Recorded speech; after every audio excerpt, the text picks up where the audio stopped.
నమస్తే సార్, ఎలా ఉన్నారు? నమస్తే అండి.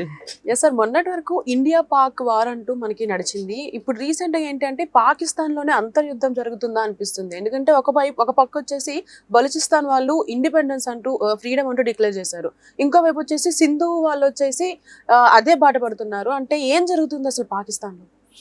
పాకిస్తాన్ ఇప్పుడు ఆపరేషన్ సింధూర్ తర్వాత మీకు ఎప్పుడైతే ఆపరేషన్ సింధూర్ సక్సెస్ఫుల్ గా అటాక్ జరిగిందో పాకిస్తాన్ పైన యాజ్ పార్ట్ ఆఫ్ వార్, మీకు బలూచిస్తాన్ వాళ్ళు ఇమీడియట్ దాన్ని అడ్వాంటేజ్ తీసుకొని ఆర్మీని అటాక్ చేయడం జరిగింది. వాళ్ళు ఎప్పటి నుంచో ఫ్రీడమ్ ఫైట్ చేస్తూనే ఉన్నారు. బలూచిస్తాన్ వాళ్ళు 2020 నుంచి 2000 నుంచి చేస్తూనే ఉన్నారు, 25 సంవత్సరాల నుంచి కూడా.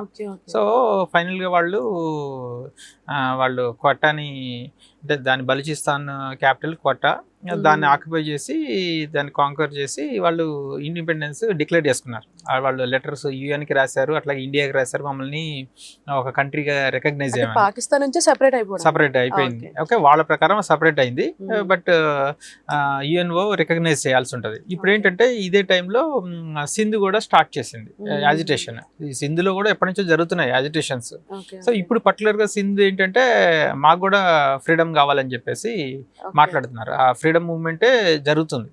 ఓకే, అంటే ఎప్పటి నుంచో జరుగుతున్నప్పటికీ కూడా వాళ్ళవన్నీ కూడా యాజిటేషన్ లాగా ఉంటుండేవి. అంటే వాళ్ళు యాజిటేషన్స్ చేసేది దేనికోసం అంటే అక్కడ కూడా ఆపరేషన్ ఉంది. నెక్స్ట్ కొంతమందినేమో సింధులో ఉన్న ఆ స్టేట్లో ఉన్న వాళ్ళని జైల్లో పెట్టాలి జరిగాయి.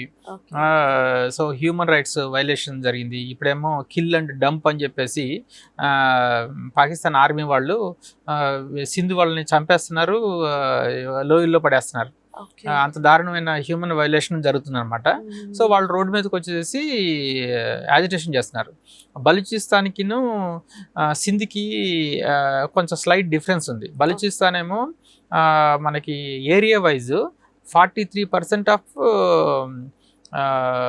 ఇది పాకిస్తాన్ మొత్తం ల్యాండ్లో 43% ల్యాండ్ ఉంటుంది బలూచిస్తాన్ వాళ్ళది. కానీ వాళ్ళ పాపులేషన్ వచ్చి 1.5 crores ఉంటుంది, చాలా తక్కువ పాపులేషన్. బట్ ఇక్కడికి వచ్చేటప్పటికి, సింధు దగ్గరికి వచ్చేటప్పటికి వీళ్ళ ల్యాండ్ ఒక 18% ఆఫ్ హోల్ పాకిస్తాన్ ఉంటుంది.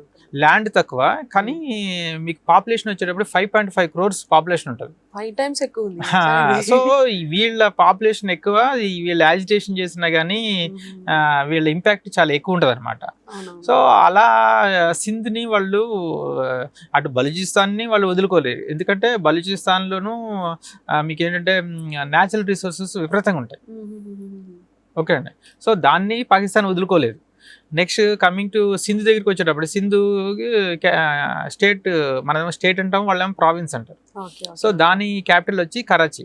కరాచీ అనేది ఒక ఫైనాన్షియల్ హబ్. మనకి ఇండియాకి ముంబై ఎట్లాగా ఫైనాన్షియల్ హబ్, అలా కరాచీ అనమాట. ఇప్పుడు సింధ్ని కనుక కోల్పోయారు అనుకోండి, అసలు పాకిస్తాన్కి అసలు బిగ్ లాస్. రెండోది ఏంటంటే వాళ్ళు ఎంత స్టూపిడిటీ అంటే POK అనేది చాలా స్మాలెస్ట్ పార్ట్, దాని కాశ్మీర్ మీద ఫోకస్ చేసి వాళ్ళు ఇంటర్నల్గా మోర్ దాన్ 60% ల్యాండ్ని, పాపులేషన్ని వాళ్ళు పోగొట్టుకుంటున్నారు. సో ఇదేంటంటే అది వాళ్ళు చేసిన కర్మకి వాళ్ళు ఫలితం అనుభవిస్తున్నారు అనమాట. ఇప్పుడు ఏంటంటే ఒక పక్కనేమో న్యూక్లియర్ ఆటమం దగ్గర, న్యూక్లియర్ దగ్గర లీకేజెస్ ఉన్నాయి. ఆ లీకేజ్ని కారణంగా రేడియేషన్ బయటకు వచ్చి జనాలు ఊళ్ళు ఖాళీ చేస్తున్నారు ఒక పక్కన. సో అవి ఫిక్స్ చేసుకోవాలి. ఇంకో పక్కనేమో అంతర్యుద్ధం ఈ టెర్రరిస్టుల గ్రూపులకి మధ్య జరుగుతున్నాయి. ఇక్కడేమో యాజిటేషన్లు జరుగుతున్నాయి. ఇంకో పక్కనేమో మాది బలూచిస్తాన్ వాళ్ళేమో మా ఓన్ కంట్రీ అని చెప్పి వాళ్ళు డిక్లేర్ చేస్తున్నారు. ఇలా వాళ్ళ లైఫ్లో ఎప్పుడు రానంత అంతర్యుద్ధం ఇప్పుడు ప్రజెంట్ పాకిస్తాన్ ఫేస్ చేస్తుంది. ఇదంతా కూడా వాళ్ళు చేసుకున్న పాపమే అని చెప్పొచ్చు. సో ఇప్పుడు మనకి సీజ్ ఫైర్ నడుస్తుంది. మన ఇండియా తరపు నుంచి మనం డిక్లేర్ చేసింది ఏంటంటే, మనకి ఆపరేషన్ సింధూర్ అనేది ఆగదు, కంటిన్యూ అవుతూనే ఉంటుంది. ఎప్పటి వరకు ఇది కంటిన్యూ అవుతుంది అంటే వాళ్ళు టెర్రరిస్టులు క్యాంప్స్ తీసేసేయాలి, ఆ ట్రైనింగ్ ఏవైతే ఉండాలి అవి తీసేయాలి. నెక్స్ట్ ఎవరైతే మనకి ముంబై అటాక్స్ జరిగాయో మన ఇండియాలో టెర్రర్ అటాక్స్, దాని బిహైండ్ మాస్టర్ మైండ్స్ ఎవరు ఉన్నారో వాళ్ళని ఇండియాకి అప్పచెప్పాలి. ఇవన్నీ ఇండియా డిమాండ్స్ అనమాట. ఇవన్నీ చేస్తేనే మనము అక్కడ ఇండస్ వాటర్ రిలీజ్ చేస్తాము. ఓకే, నెక్స్ట్ వీళ్ళతోటి ఏదైనా డెవలప్మెంట్ రిలేటెడ్ టాక్స్ అనేవి జరుగుతాయి అనమాట. అప్పటి వరకు మా ఇండియాకి పాకిస్తాన్కి మాటలు లేవు, ఓన్లీ ఈ ఆపరేషన్ సింధూర్ అనేది నడుస్తుంటుంది అనమాట. ప్రజెంట్ పాకిస్తాన్ విషయంలో మూలిగి నక్క మీద తాటికాయ పడ్డట్టుగా వాళ్ళకి ఇంటర్నల్గా ఎన్నో తాటికాయలు పాకిస్తాన్ మీద పడుతున్నాయి అనమాట. సో దాని క్రైసిస్ నుంచి ఇప్పట్లో పాకిస్తాన్ బయటపడలేదు. ఎస్ సార్, ఇప్పుడు ఏదైతే మనకి ఆపరేషన్ సింధూర్ అనేది కంటిన్యూ అవుతుంది మన డిమాండ్స్ వాళ్ళు యాక్సెప్ట్ చేసేంత వరకు అని చెప్తున్నాం కదా, అంటే ఇప్పుడు ఏదైతే మాకు సెపరేట్ కంట్రీ అంటూ విడిపోయిందో బలూచిస్తాన్, ఇప్పుడు అది కూడా ఇన్వాల్వ్ అవుతుందా ఈ వారికి? లేదు అంటే ఇప్పుడు పాకిస్తాన్ కి సంబంధం లేదు. ఇప్పుడు వాళ్ళు ఇన్వాల్వ్ అవ్వరు. ఇంకా వాళ్ళు అసలు పాకిస్తాన్కిను బలూచిస్తాన్కి ఫైట్ నడుస్తుంది ప్రజెంట్.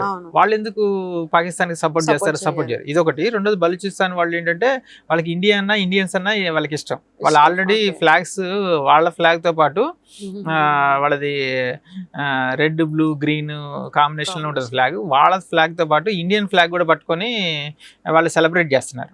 సో ఇండియాని ఫస్ట్ వాళ్ళు రికగ్నైజ్ చేయండి, మమ్మల్ని మా దగ్గర ఎంబసీ పెట్టండి అని చెప్పేసి మాట్లాడుతున్నారు.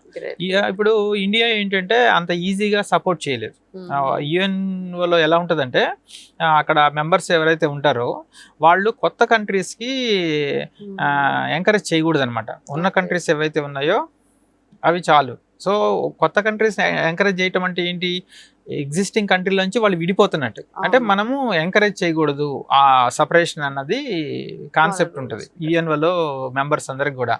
సింపుల్ గా బలూచిస్తాన్ విడిపోతుందని చెప్పేసి మనము యాక్సెప్ట్ చేసామనుకోండి, రేపొద్దున ఇండియాలో కూడా డిఫరెంట్ స్టేట్స్ లోంచి పొలిటికల్ గా ఎవరికి వాళ్ళు మూవ్మెంట్ చేసి మాదొక కంట్రీ అంటే ఇంకొక పక్కనున్న కంట్రీ సపోర్ట్ చేస్తూ ఉంటే విడిపోతూ ఉంటాయి. సో ఇలాంటి కొన్ని ఇంటర్నేషనల్ టర్మ్స్ అండ్ కండిషన్స్ ఉంటాయి, ఆ పాలసీస్ ఉంటాయి. ఆ పాలసీ ఎగెయిన్స్ట్గా వెళ్ళరు.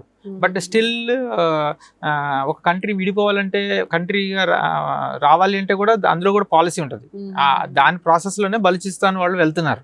వాళ్ళు ఫస్ట్ ఇండిపెండెంట్గా డిక్లేర్ చేసుకోవాలి, ఆ తర్వాత పక్కనున్న కంట్రీస్ని సపోర్ట్ తీసుకోవాలి, అవి యుఎన్లో సబ్మిట్ చేయాలి.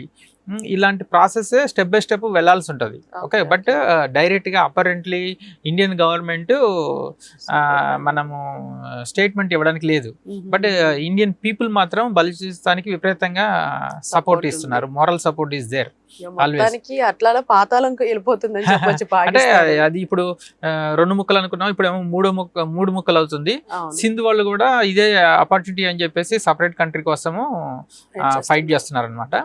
సో లెట్ us see ఏం జరుగుతుందో, ఎట్లా జరుగుతుందో అన్నది ఫ్యూచర్ లో చూడాలి. పాకిస్తాన్ ఇంకెన్ని మార్పులు జరుగుతాయో కూడా చూడాలి. అయితే ఒకటి ఏంటంటే, మనం ఏవైతే డిమాండ్స్ పెట్టామో అవి మాత్రం జరిగే పరిస్థితి నాకైతే కనిపించట్లేదు. ఎందుకంటే పాకిస్తాన్ అంతా కూడా ఆర్మీ టెర్రరిస్ట్ డ్రివెన్ గా నడుస్తుంటది. మామూలుగా మన కంట్రీ తీసుకుంటే డెమోక్రసీ, ఎలక్షన్స్ అని, పొలిటికల్ లీడర్స్ వాళ్ళ ఆధ్వర్యంలో ఆర్మీ ఉంటుంది.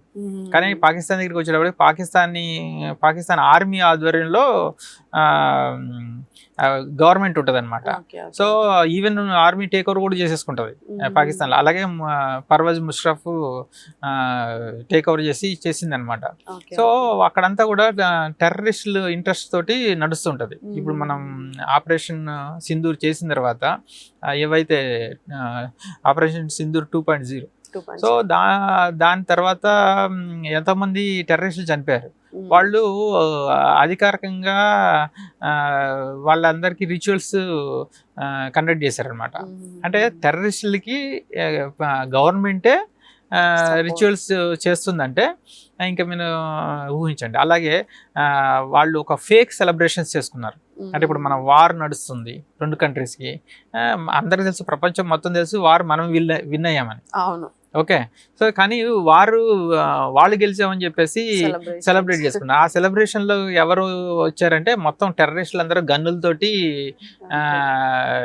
మిసైల్స్ లాంటి వాటిని డెమాన్స్ట్రేట్ చేస్తూ వీధుల్లో సెలబ్రేట్ చేశారు. సో అప్పుడే తెలిసిపోతుంది ప్రపంచానికి ఇది ఒక అంటే వీళ్ళు ఓపెన్ అయిపోయారు. అది మేము టెర్రరిజంకి విక్టిమ్స్ ఇట్లా క్లెయిమ్ చేసుకునే వాళ్ళల్లా టెర్రరిస్టులే దేర్ పార్ట్ ఆఫ్ కల్చర్ లాగా ఎగ్జిబిట్ చేయడం జరిగింది అనమాట. సో ఇదంతా కూడా పోయే కాలం దగ్గర వచ్చిందన్న సామెతలాగా వాళ్ళకి ఇప్పుడు సిచ్యువేషన్ అట్లా వచ్చింది. ఆ న్యూక్లియర్ రేడియేషన్ని వాళ్ళు ఫిక్స్ చేసుకునేటప్పటికే కొంత నష్టం జరుగుతుంటుంది. దానికి తోడు ఒక్కొక్క ప్రావిన్స్ ఒక్కొక్క కంట్రీగా ఫ్రీడమ్ ఫైట్లో యాజిటేషన్ జరుగుతూనే ఉంటాయి. వాళ్ళే చంపుకుంటున్నారు. ఇప్పుడు వాళ్ళకి టైం లేదు, ఏది ఇండియాతో వార్ చేసే పరిస్థితి లేదు. ఫస్ట్ ఇంటర్నల్గానే వార్ కంటిన్యూ అవుతుంది. జబ్బు కావాలి అనే నేపథ్యంలో వాళ్ళే కోల్పోతున్నారు. రైట్. సో రెండోది ఏంటంటే అయితే వాళ్ళకున్న బుద్ధికి కుక్కతొక్క వంకర్లాగా మీకు ఎల్ఓసి దగ్గర ఏంటంటే ఎప్పుడు కూడా సీజ్ ఫైర్ వైలేషన్స్ జరిగి కాల్పులు జరుపుతూనే ఉంటారు. మనం కూడా కాల్పులు జరుపుతూనే ఉంటాం. అది ఆన్గోయింగ్. వార్ అనగానే కొంచెం లెవెల్ అటెన్షన్ వేరుంటుంది. ఎందుకంటే మిసైల్స్ వాడటం జరుగుతుంది, వాటిని అడ్డుకోవటము ఇలాంటివన్నీ ఉంటాయి అన్నమాట. But let us see how Pakistan చివరికి ఎట్లా ఎండ్ అవుతుంది అన్నది చూద్దాం. Yes sir, right sir, thank you so much sir. Right, welcome.